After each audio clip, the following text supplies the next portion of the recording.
Je suis le professeur Claude Somata, enseignant à l'Université catholique du Congo. Et dans le cadre des enseignements en ligne, on va vous faire des modules, on va prêter des modules de cours que les étudiants vont suivre. Alors ce sera des cours qui seront prodigués de manière magistrale. Et ensuite, il y aura aussi des séances de TP. Alors je me présente brièvement. Donc je suis professeur depuis quelques années à l'Université catholique du Congo, professeur d'économie à la faculté d'économie et développement. Alors le cours que j'enseigne sont une variété de cours. Ça va des cours des débutants en première année aux cours qui sont destinés à un public plus averti entre guillemets, c'est-à-dire les étudiants de 3e cycle. Et dans le cadre de ce cours, il sera question de leur donner l'essentiel des concepts, à la fois théoriques et pratiques, dont ils ont besoin pour leur renforcement en termes intellectuels. Donc, on va procéder à l'analyse des concepts.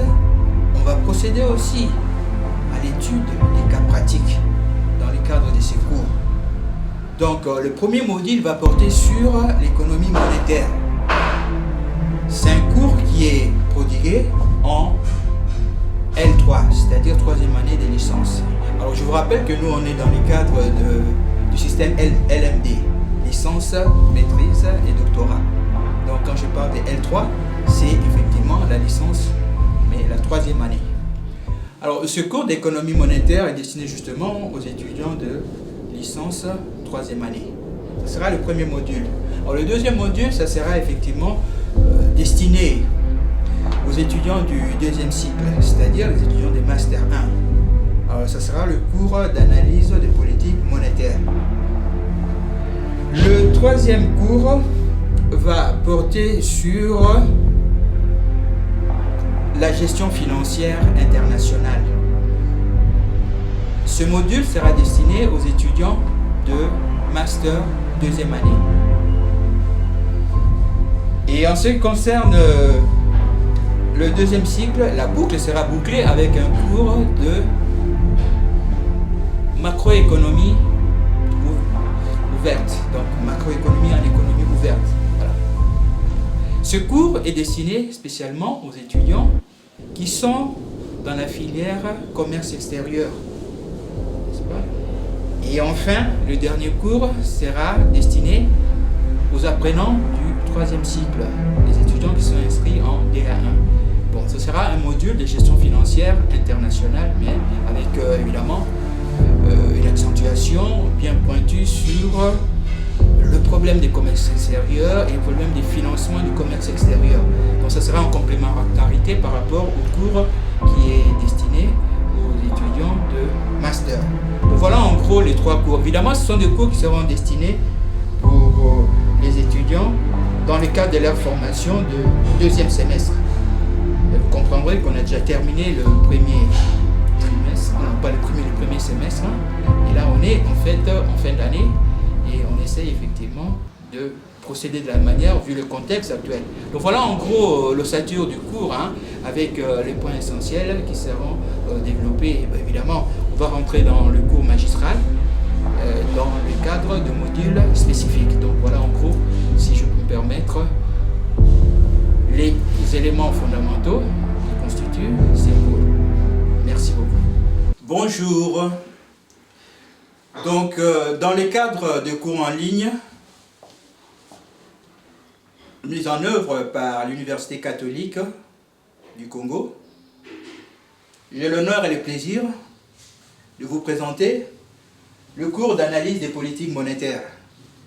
Le cours d'analyse des politiques monétaires est destiné aux étudiants de Master 1, n'est-ce pas? Alors, si on regarde l'ossature du cours, ce cours est articulé autour de 5 chapitres. Et ces cours fait suite au cours qui a été dispensé justement en licence 3, le cours d'économie monétaire. Il y avait une petite introduction aux politiques monétaires. Et là, on va plus entrer dans les détails. On va analyser effectivement les politiques monétaires.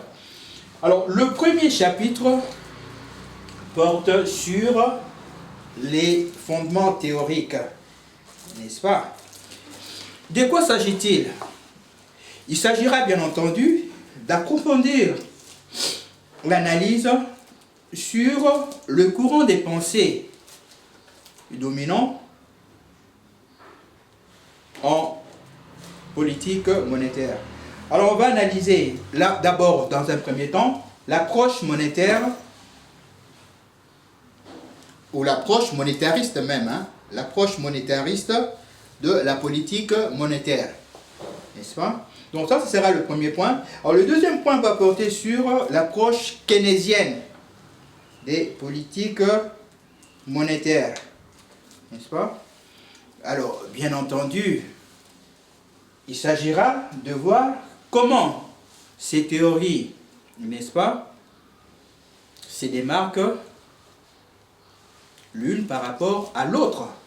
Mais est-ce qu'il y a des points de convergence, n'est-ce pas? Alors, en règle générale, il s'agira de voir si les recours à la politique monétaire amènent ou favorisent la croissance économique. On parlera de l'efficacité de la politique monétaire, n'est-ce pas? Donc, ça sera le premier point. Alors, si on regarde aussi les systèmes financiers, le système financier est articulé autour de deux composantes essentielles. On va dire que l'économie, n'est-ce pas, peut être organisée en termes d'économie de marché, n'est-ce pas? Et elle peut aussi être organisée en termes d'économie d'endettement. Lorsqu'on parle d'économie de marché, ça renvoie effectivement au rôle majeur joué par le système financier, c'est-à-dire le marché boursier.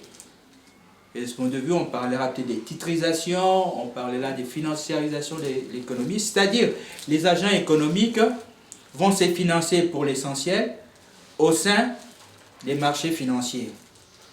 C'est le cas effectivement de l'économie des États-Unis, n'est-ce pas? Par contre, dans ce qu'on appelle l'économie de marché, eh bien, ce sont les banques traditionnelles qui vont jouer un rôle prédominant dans le financement des activités économiques. C'est le cas effectivement de l'économie de la France, hein, mais la RDC aussi, n'est-ce pas? Parce qu'on sait qu'en RDC, il n'y a pas de marché financier au sens strict. Okay? Donc voilà en fait les fondements théoriques qui seront analysés dans un premier temps par rapport à ces premiers chapitres. Et par la suite, effectivement, on va parler des objectifs de la politique monétaire. Alors, les objectifs de la politique monétaire, effectivement, constituent l'analyse, dois-je dire, l'analyse des objectifs de la politique monétaire constitue la partie essentielle de ces cours, n'est-ce pas? Où on essaie de voir un peu comment la mise en œuvre de la politique monétaire par les banques centrales, n'est-ce pas, s'opère. Quels sont les objectifs primordiaux, n'est-ce pas? On sait que la politique monétaire fait partie de la politique économique de l'État. Alors, on va raisonner en termes d'objectif final. L'objectif final, ça peut être par exemple la recherche d'une croissance soutenue dans l'optique keynésienne, n'est-ce pas, hein? L'objectif majeur, l'objectif final de la politique monétaire. Mais dans le cadre de la politique monétariste, eh bien, l'objectif final est, par exemple, la lutte contre l'inflation. Donc, voilà, de ce point de vue, ce qu'on peut dire. Il y a ce qu'on appelle les objectifs finaux, mais il y a aussi ce qu'on appelle les objectifs intermédiaires. On passe par ces objectifs pour arriver, n'est-ce pas, à l'objectif ultime. Pour avoir une croissance importante, qu'est-ce qu'on va faire? On ne va pas décréter, en fait, la croissance économique, parce que la croissance économique fait partie de la sommation des valeurs ajoutées de tous les agents économiques, n'est-ce pas? On peut agir par rapport à la masse monétaire, et la masse monétaire a un impact sur les financements, n'est-ce pas? On parle aussi d'indicateurs, n'est-ce pas, sur lesquels, des variables qui sont quantifiables, sur lesquelles on peut se baser pour suivre effectivement l'évolution des autres objectifs qui ont été prédéfinis, n'est-ce pas? Alors, mais en règle générale, on raisonne plus par rapport aux instruments de la politique monétaire. Ce sont en fait ce qu'on appelle des objectifs opérationnels. La Banque centrale peut tabler sur ces instruments. Donc, elle peut effectivement jouer sur ces instruments pour effectivement atteindre ces objectifs. N'est-ce pas?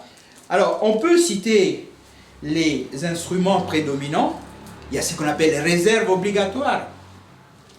La politique des réserves obligatoires qui peut être mise en place par la Banque centrale, effectivement. On va peut-être expliciter ça tout à l'heure, mais on va peut-être les citer dans un premier temps. Les réserves obligatoires, oui. Le réescompte, n'est-ce pas? L'open market et l'encadrement du crédit. On va expliciter rapidement en quoi ça consiste. La politique des réserves obligatoires. Alors, les réserves obligatoires constituent en fait une politique mise en place par la Banque centrale pour réduire dans une certaine mesure le montant du crédit alloué par les banques commerciales. Comment par exemple, au-delà même d'une quantification, c'est-à-dire leur donner des instructions précises par rapport au montant du volume, par rapport au volume du crédit alloué, on peut réduire ça indirectement. C'est-à-dire, on oblige à ces institutions de remettre une partie de leurs ressources à la Banque centrale. La Banque centrale va détenir ces ressources par rapport à un taux qui sera défini. Si on augmente justement le taux de réserve obligatoire, le crédit alloué aura tendance à baisser parce que les banques seront obligées de détenir ou de présenter à la Banque centrale les ressources, n'est-ce pas, d'envoyer même, dois-je dire, parce que la Banque centrale pourra en fait garder une part importante de leurs ressources. Alors si on réduit le taux de réserve obligatoire, évidemment, la marge de manœuvre des banques commerciales est plus importante. Elles peuvent avoir, on va dire, un portefeuille des ressources qui est important et ça leur permet justement d'allouer plus des crédits. Les réescomptes aussi, c'est un taux d'intérêt, un taux directeur qui est effectivement fixé, n'est-ce pas? Et les banques commerciales ajustent le taux appliqué par rapport à ces taux et la Banque centrale est obligée de réescompter justement ces effets, n'est-ce pas? C'est aussi une politique qui peut être mise en place. On parle également de l'open market, c'est-à-dire un marché libre ou ouvert, c'est-à-dire la Banque centrale peut intervenir sur le marché pour ponctionner la liquidité, n'est-ce pas, acheter des titres ou vendre des titres, et ça influe sur le volume des ressources au sein du marché monétaire. Et enfin, l'encadrement du crédit. Alors, l'encadrement du crédit, c'est une politique qui permet effectivement de réduire ou d'augmenter le volume du crédit, mais par le biais justement d'instruments quantitatifs ou qualitatifs. Lorsqu'on parle d'instruments quantitatifs, ça veut dire qu'on peut fixer un montant de crédit à ne pas dépasser. C'est-à-dire les banques commerciales ne sont pas permises d'aller au-delà d'un certain forfait défini par la Banque centrale. C'est ce qu'on appelle, n'est-ce pas, l'encadrement du crédit, mais de manière quantitative. Donc le volume est plus ou moins fixé, n'est-ce pas? Et on parle également, n'est-ce pas, de l'aspect qualitatif. C'est-à-dire, la Banque centrale oriente les domaines vers lesquels les ressources seront orientées. Dans les pays à vocation minière, minière, on pourra prioriser les secteurs miniers. C'est-à-dire les ressources seront allouées uniquement au secteur minier. C'est-à-dire on va financer seulement ces secteurs miniers. Dans les pays à vocation agricole, on pourra par exemple mettre en place une stratégie qui consiste à financer essentiellement les secteurs agricoles. Donc là, l'orientation des ressources est faite par rapport aux besoins de l'économie en priorisant ou en privilégiant certains secteurs. Donc ça, c'est aussi l'encadrement du crédit. Alors, le troisième chapitre va porter sur les stratégies des banques commerciales. Alors, je vous ai dit que la Banque centrale, c'est l'institution qui met en place la politique monétaire de l'État. Mais cette institution doit élaborer une stratégie, n'est-ce pas? Alors, la stratégie, évidemment, ça dépend de l'optique de la Banque centrale. Mais lorsqu'on raisonne de manière générale par rapport à la politique monétaire, on se dit que la politique monétaire a pour vocation majeure la lutte contre l'inflation, n'est-ce pas? Évidemment. Mais pour y arriver, on peut se baser sur la définition d'un objectif intermédiaire, n'est-ce pas? Donc, on va raisonner en termes du choix d'un objectif intermédiaire, n'est-ce pas? Ça peut être le taux d'intérêt, hein, n'est-ce pas, qui sera fixé d'une certaine manière, puisqu'on peut quantifier le taux d'intérêt, n'est-ce pas, alloué. Alors, on parle aussi de politique de ciblage de l'inflation. Quel est le taux d'inflation optimal, n'est-ce pas? Alors là aussi, c'est une question fondamentale, n'est-ce pas? L'inflation, quand elle est galopante, ça pénalise effectivement l'activité économique. On parle effectivement des effets pervers de l'hyperinflation, lorsque l'inflation atteint un degré exorbitant. Mais la déflation aussi peut constituer un danger, parce que les entreprises ne sont plus motivées à produire, hein, puisque sachant que les prix vont évoluer à la baisse. Alors, il y a une règle qui a été mise en place par Taylor aux États-Unis, pour voir un peu quel est le taux d'intérêt optimal, hein, n'est-ce pas, les taux d'intérêt nominal en vigueur pour que l'activité économique ne soit pas pénalisée. On doit tenir compte, bien entendu, de l'inflation, du niveau d'inflation par rapport à un niveau qui est naturel, mais on va tenir compte aussi de la production, n'est-ce pas, par rapport à une production qui est naturelle. En fait, l'inflation nominale dépend du niveau d'inflation. Non, l'inflation, je parle d'inflation, non. Le taux d'intérêt nominal dépend du niveau d'inflation en vigueur au sein de l'économie, mais aussi du différentiel d'inflation, c'est-à-dire l'inflation en vigueur à une certaine période par rapport à un taux naturel d'inflation qui est effectivement une inflation cible. Mais ça dépend aussi, ou ça influe sur la production, n'est-ce pas? Et en réalité, on regarde le différentiel du PIB. Les PIB à une certaine période par rapport à un PIB qui est naturel, qu'on devrait atteindre, n'est-ce pas?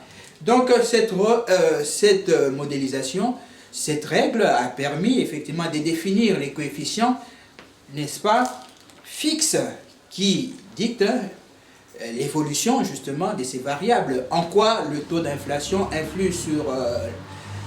en quoi, je parle toujours du taux d'inflation, en quoi le taux d'intérêt nominal influe sur le différentiel d'inflation et en quoi ça influe aussi sur les différentiels de production.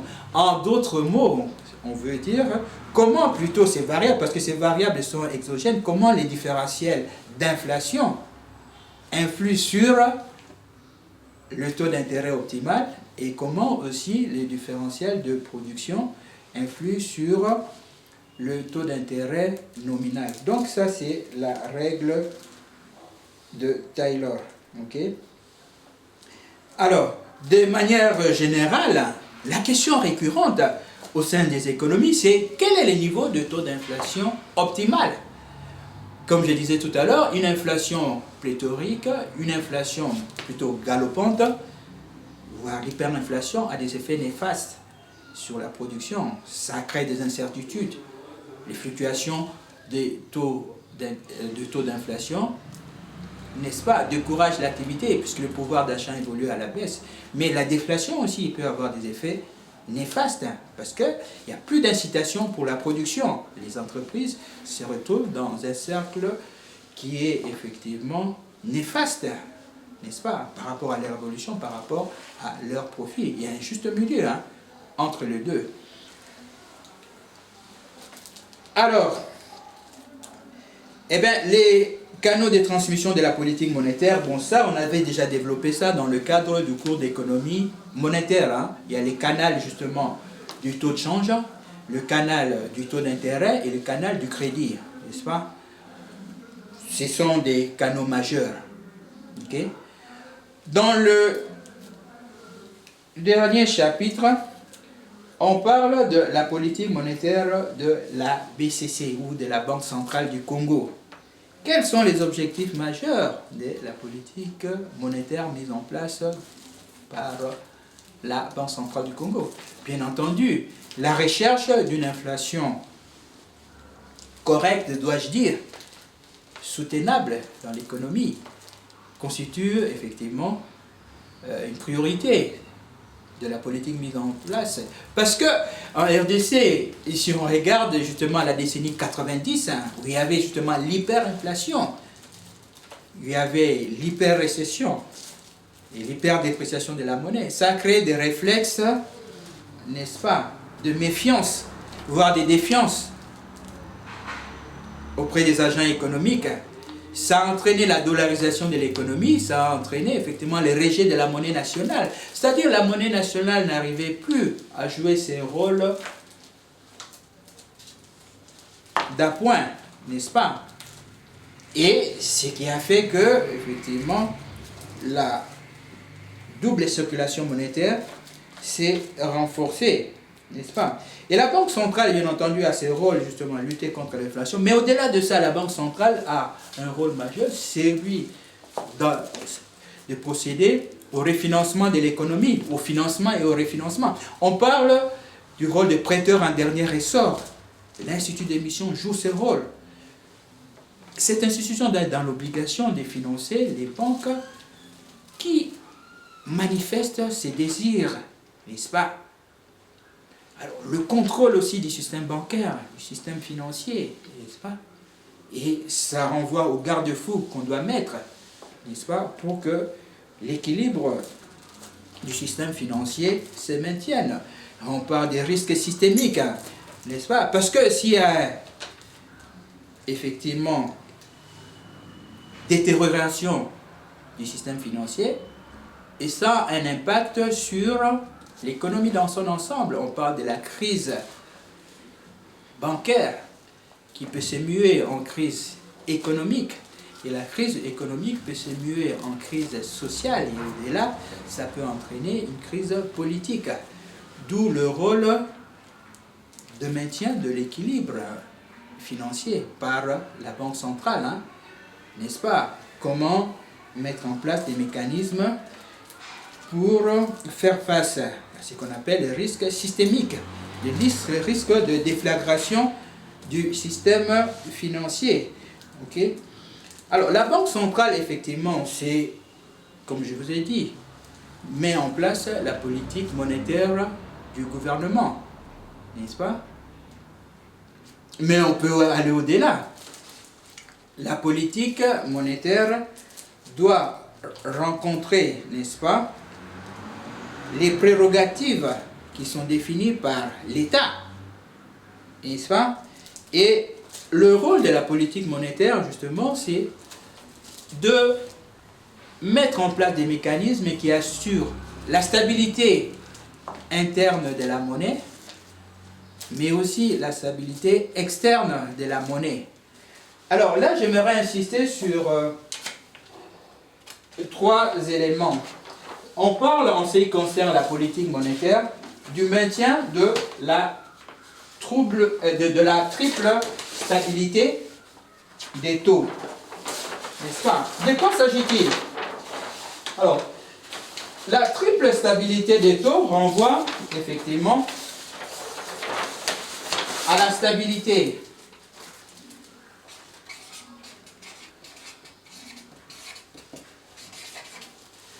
du taux d'inflation.